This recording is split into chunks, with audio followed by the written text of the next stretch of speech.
అందరూ బాగున్నారా? ఈరోజు మార్కెట్ ఉండే మా దగ్గర కూరగాయలు తీసుకొచ్చినాను. వాటితో పాటు ఆకుకూరలు కూడా తీసుకొచ్చాను. అందులో పుంటి కూర తెచ్చానండి, 2 కట్టలు చిన్న చిన్నవి. అయితే ఇక ఫ్రీగా ఉన్నా కదా, నైట్ తీసి పెట్టుకున్నాము. ఫస్ట్ ఒలిచి పెట్టుకున్నాము, అంటే తుంపు పెట్టుకుందాం, ఇలాగా పొద్దున్నే చేసుకుందాం అన్నట్టుగా కట్టలు ఇప్పాను. ఇలా తీస్తా ఉంటే అర్థం కావట్లేదు. ఈ పిచ్చి కూరలు ఇవన్నీ, ఈ పిచ్చి కూర సేమ్ పొంటి కూర గోంగూర ఉన్నట్టే ఉంది.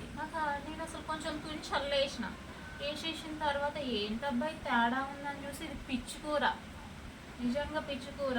చాలా వరకు హాస్టల్స్లో కానీ మనం కూడా ఏదైనా పని ఉన్నప్పుడు డ్యూటీకి వెళ్ళాలి అన్నప్పుడు తొందర దందన కట్టలు ఫ్రెష్గానే ఉన్నాయి కదా, చూడడానికి అబ్బాయి ఎంత ఫ్రెష్గా ఉంది, పచ్చగా ఉంది అనేసి దందాన తెంపేసుకొని కర్రీ చేసుకుంటాం. కానీ ఇలా పర్టికులర్గా చూస్తే కానీ ఇది గోంగూర కాదు, ఇది వేరే కూర అని అర్థమవుతుంది. వాస్తవానికి ఇది ఇంటి దగ్గర పశువులు అంటే తెలుసా అండి, ఎద్దులు, వాటికి ఏమన్నా అయితే పసరు పోస్తారు. ఈ ఆకు మా తాతయ్య పోస్తుండే, నాకు ఐడియాకు ఉంది. దీన్ని ఏమంటారో నాకైతే తెలీదు, బట్ ఇదైతే అందుకే వాడతారు. నేను చూసాను 2-3 సార్లు.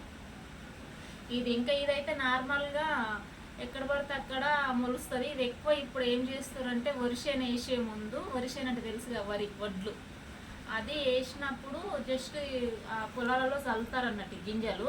ఇది ఎక్కువ పెద్దగా మొలుస్తుంది. మొలిచినాక అందులోనే దున్నుతారు. దున్నడం వల్ల ఏంటంటే బలం వస్తుంది అని, భూమికి బలం వస్తుంది అనేసి ఈ గింజలు పోసి దీన్ని మండించి దీన్ని అందులోనే దున్నుతారు. సో ఈ గడ్డి ఆ గడ్డిని ఇల్లు వేసి కట్టిరు.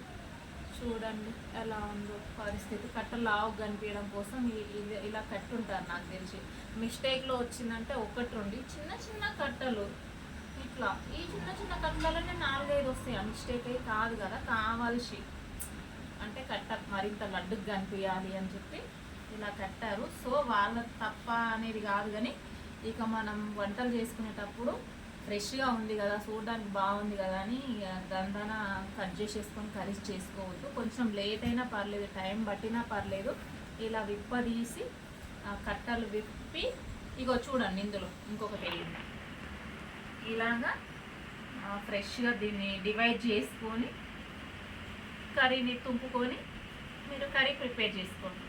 ఓకేనా? వీడియో నచ్చినట్టయితే లైక్ చేయండి, షేర్ చేయండి, సబ్స్క్రైబ్ చేయండి. Bye.